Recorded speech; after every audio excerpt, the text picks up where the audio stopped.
When most junior designers think about career progression, they think about it in a number of ways. They maybe think it means getting better at design, churning out frames faster. Maybe they think about taste instead, thinking about judgment and how they become better at setting standards for what design looks like. A lot of these things are true, but there is something a bit more hidden as you move further along in your career. And a lot of junior designers are caught blindsided by this when they're promoted a little bit too quickly or they're asked to demonstrate more senior behaviors before a promotion. Hi, I'm James Law. I have 10 plus years of experience in product and design, and I'm here to give you some advice on how to progress your career and look for those hidden traps that you fall into when you don't really know what senior leadership is expecting from you.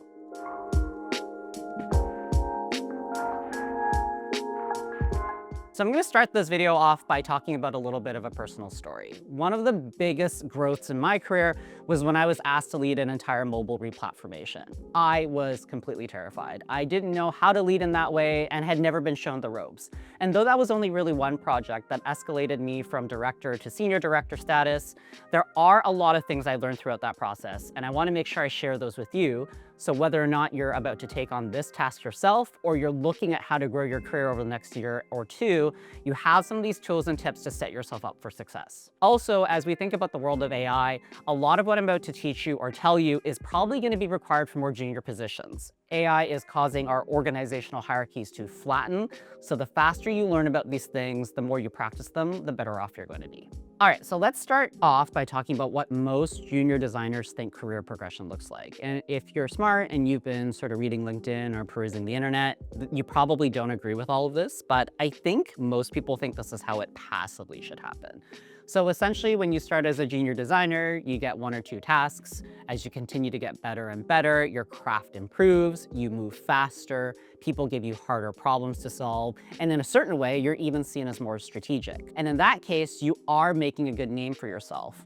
But there are some core assumptions within this that become challenging for your career progression. Your work does speak for itself to a certain extent. What doing good work does for you in your career is it identifies you as potentially a high performer or someone who just turns out work at a good quality and a good pace. The challenge with this is that what most managers see from that is someone to keep in that position because you're doing excellent work at excellent output. What that doesn't necessarily set you up for is your next step in your career, whether that's an individual contributor or a people manager. The problem with this and the problem with AI right now is that the IC and the PM roles are actually becoming merged closer together. So you have to start thinking about how you develop and show competencies in both aspects as you think about moving up the career ladder. And while it's super frustrating as a designer, probably you're more fundamentally grounded in either science, research, or creativity. I know it's really frustrating that this work can't speak for itself, but the reality is if you're working in any larger organization, perhaps startups aside, it's really about thinking differently. Most organizations, if you go back and look at the OBS system, are thinking about profit, revenue, operational efficiency, and strategy. So if you can't demonstrate how you're going to think about meandering or redirecting your work and your team towards those outcomes, behaviors, and scale, your career is fundamentally going to be capped. So while you should continue to churn out good quality work, we're going to talk a little bit about what changes in your day-to-day as you start to move forward in your career, and therefore, what sort of conversations and relationships you should start building now to set you up for success. So the biggest mental model shift to make as you think about career progression when you move from maybe a junior or a more senior designer into that next level of role is that the role actually isn't the same anymore. And I think that's what really catches a lot of people off guard. Do you have to go into Figma? Do you have to go into Replit to make prototypes and amend designs every now and then? Yes, but that's not really what 80 to 90% of your days starts to become. Rather, what you're gonna notice is that your time is really spent on a few other things. Number one, relationship building. Number two, talking to people outside of your circles and spheres.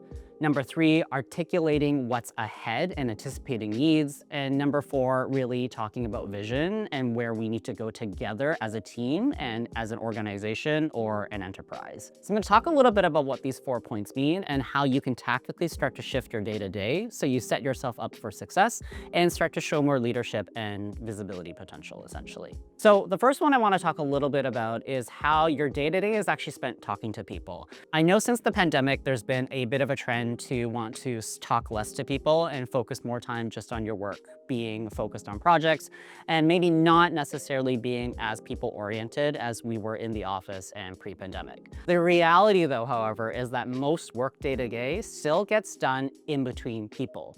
When you right now are shipping designs and you're giving them to your manager or showing up at meetings, what's really happening in that scenario and those situations? You are looking at common references, but you're having discussions. It is people talking to each other to get to a desired outcome or alignment. To show yourself as a strategic potential leader for going through that next step of your career growth, you have to think about what actually is happening in that meeting. You're not just showing the designs and having a debate about it. What's happening in the background, and even before that meeting, is your leader is actually talking to different individuals across the organization, whether it's from a business perspective about what they need to achieve, or from an engineering perspective about what's technically feasible and how we can raise the bar or push them forward. Those pre-strategic alignments are happening so that when everyone shows up at that meeting, we're all kind of talking about the same reference point and all trying to move towards the same goal. So tactically for you, what does that mean in terms of your shift day to day? Well, number one, you have to identify who your partners are, who your stakeholders are. Number two, you should start to get to know them. And unfortunately, it doesn't mean it's just about the work. Oftentimes it should be focused on the work. So for example, with your engineering partner, you could say, hey, I have a few mocks I want to show you. I want to make sure if they're technically reasonable. Can we have a meeting? Can we talk about it? That is one way to get into that relationship. But what you're really forming there over time is a trust between you and partners outside of your immediate design circles, that you're someone who thinks ahead, thinks about your partners and what they do, and you start to become a trusted source for maybe them to come to you ahead of time and ask questions about where you think the design should go or where you think the product should go. Focusing your effort on building these relationships is what really starts to set you up as a leader. I know, for example, on my team, when someone tells me they've already had these conversations ahead of time, I know that they are set up for some really strong growth in the next couple of years. So you can see how you're going to spend most of your day in these circumstances, talking to people and forming relationships, those 2 points coming together. The other 2 points also come together as well, which is anticipating needs and articulating a vision ahead. I think in many cases, what most designers are waiting for is some sort of articulation from their product or engineering partners on what you want to achieve. You then listen to that and you get really energized and creative and you show something. That's really great. But what you're gonna have to start pushing for as you grow your career and move up in the hierarchy, if you will, is anticipating those needs and understanding that that vision needs to be created before it's asked for. The more you soak yourself into the business environment, the more you think about the OBS system we talked about in these other videos, the more you understand that there already is a bit of a goal that's been set for the organization. You know where the org needs to move. You know how the digital product could help drive those outcomes. And so there's no point in some cases in waiting. What oftentimes senior leaders are going to expect from you is that you already have a point of view and that you've managed your team towards that point of view already. And if you want to have an A++, you've already talked to your product and engineering partners to get to that point of view. Understanding that that is what's consistently asked for and demanded of you and your team is going to help get you ahead. So what this means, again, tactically, is even if 50% of your day right now is spent addressing short-term needs and tickets, there is no reason why you shouldn't start thinking about what the product looks like 3, 4 months, or even a year from now. Having those core wireframes, those prototypes, even a slight art of the possible will make it easier for your peers and your leaders in different functions to meet those last-minute asks that we always get from senior executives. I cannot tell you how many times I get an email at 3 p.m. on a Friday afternoon saying, so-and-so wants a vision. Where is it, and when can you get it to me? The other really important thing to think about, even outside of that vision, is anticipating needs. As you move up in the design hierarchy, you're going to start working with different functions, like marketing, engagement, go-to-market, things that may even sit quite outside of the typical product engineering and design circles. So for example, as you're about to ship new features or ship new products, as entire campaigns get organized around maybe a digital launch, your go-to-market partners who are typically working in marketing functions may not actually understand how digital works. They're going to need screens, prototypes. They're going to need walkthroughs even on how this product works so they can successfully market it. Even though to a certain extent this is the role of product, design typically has the frames, design has the prototyping, and design also has the art and taste that's required to contribute to larger branding decisions. So you really want to think about how can you anticipate those needs if you've been told that a product you're working on is going to be part of a core marketing campaign. So think about it. How should the product show up in collateral? Does the product itself need some branding? Does it need identity? Does it need color stories and mood boarding? How does the existing design of the product fit with that or may fight against that? These are core things you should think about, and also, as discussed earlier, proactively reach out to your go-to-marketing and marketing partners and form that relationship. Have that discussion, be their source of comfort and truth, and you're going to become invaluable. The next thing you have to realize is that there's an identity shift, and this is a lot more difficult. This is actually about yourself, how you perceive yourself in your role, and how you perceive yourself, quite frankly, maybe in society and your workplace as well. So speaking really personally, when most designers get started, your identity is focused about creating change.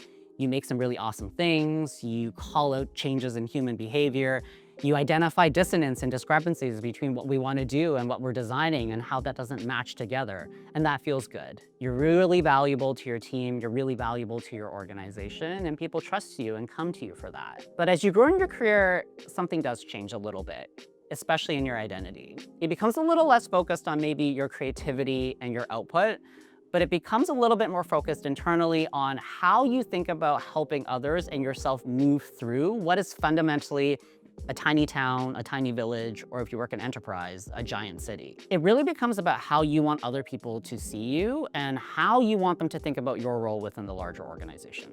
Okay, so that's great. You're saying, yes, I have to think about myself. I have to think about myself and my image vis-a-vis others, but where do I start? And while there are many permutations of this, I can only speak personally about what's worked for me and frankly, what I think most design leaders are gonna need go forward. And so from my experience, there are 3 key things that are really starting to emerge and grow for design leaders that really want to become sustainable and continue to grow their voice within this new world of AI. The first one is being able to move through ambiguity.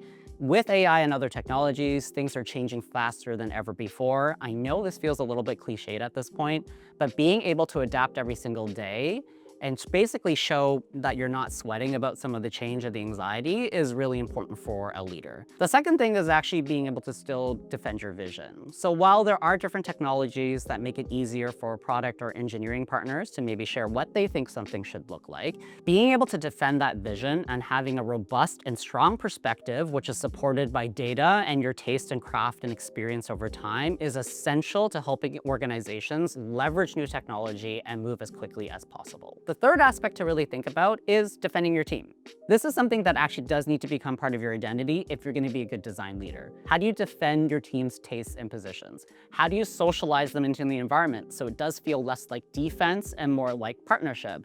And lastly, how do you take care of their well-being? There's a lot to explore here, which we'll talk about in a separate video, but these are the core 3 things that you really need to think about. So the first one I really want to reflect on is being able to adapt to change. Adaptability is one of the largest and most positive things you can bring to an organization and shapes you as a positive leader.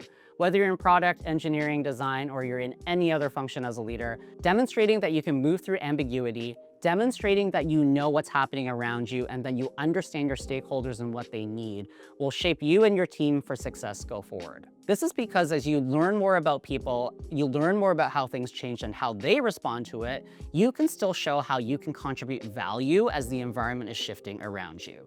If you don't build relationships and you don't know what people need, as things change, you don't really know how to adapt. You don't know how to respond. You don't know how to have a good conversation. And you're seen as kind of out to lunch, basically. The next thing we want to talk about is the importance of a vision. While you always want to create your vision with your product and engineering partners, design is consistently and still will be in a very fantastic position to demonstrate what excellent looks like.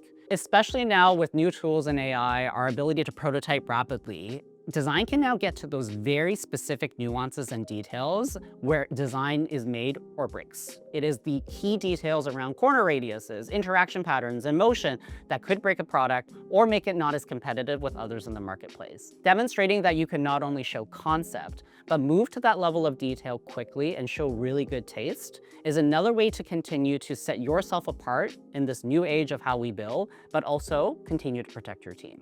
And the third part that I talked about, which we'll get into a lot more in another video, is about how do you maintain that design team culture?